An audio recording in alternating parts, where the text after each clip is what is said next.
Alright, so we're here with Maquan Aldrich, standard performer for Jamaica College this season, the whole of the season. We're asking this to everybody and I have to ask it to you. How does it feel to be Manning Cup champion? Well, it's a great feeling. As you can see, I just ran to my mother and I never felt so emotional in my whole life.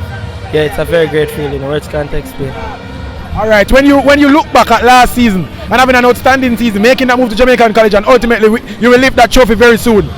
Do you look back at it and say, this move makes sense? You know, I'm glad that I made this move. How do you feel about your decision ultimately? Yes, I'm very positive about it in every way. From the get-go from last year, the ultimate aim was to develop from Kingston Technical and try on to win the Manning Cup at a different school. And it ended well. Alright, speak to me about the season though. You know, a really good season, scoring goals, getting assists.